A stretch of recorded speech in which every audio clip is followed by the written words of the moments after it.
sobat pendengar, kembali lagi di podcast Jojo si paling ekonomis. Yap, kembali lagi dengan saya Jovani. Kali ini kita tidak akan membahas sesuatu lagi yang berhubungan dengan pasar. Hari ini kita akan membahas sesuatu yang berhubungan dengan kesehatan. Yap, kesehatan. Jadi hari ini kita akan membahas profesi yang dimana saat kita sedang sakit, batuk, ya kan, pilek, ya di sanalah ada orang yang membantu kita dan menyembuhkan kita, guys. Ya, profesi itu adalah dokter. Coba kalian bayangin deh ya, dokter itu setiap hari itu pastinya menerima pasien ya kan, yang sakit, batuk, pilek ya kan, ataupun yang sakitnya yang lain ya kan, yang susah untuk diobati ya kan. Jadi mereka itu pastinya kan capek juga ya kan. Tapi mereka itu sebenarnya itu juga punya peran ekonomi loh guys. Punya 4 lagi peran ekonominya guys. Jadi mereka itu punya 4 peran ekonomi. Apa aja ya? Jadi yang pertama itu mereka itu sebagai penyedia jasa kesehatan guys. Jadi sebenarnya dokter itu sebagai produsen jasa yang dimana mereka itu menjual keahlian dan pelayanan kesehatan mereka ke masyarakat guys.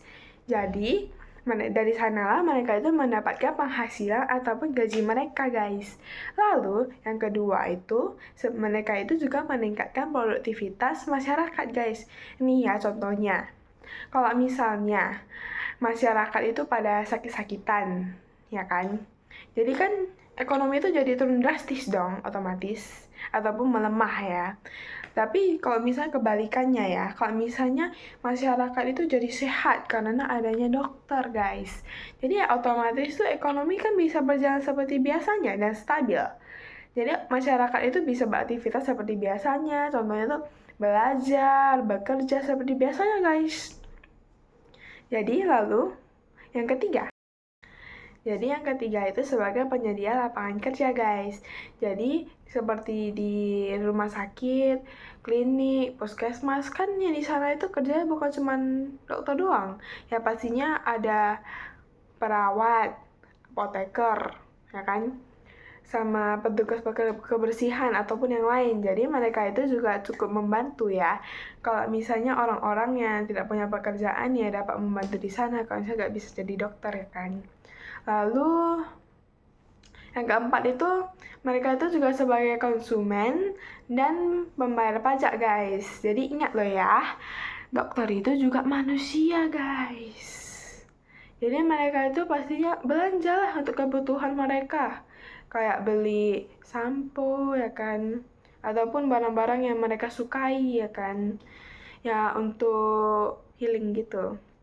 Jadi, lalu mereka itu juga cukup membantu dalam pendapatan negara dan juga ikut dalam membayar pajak, guys.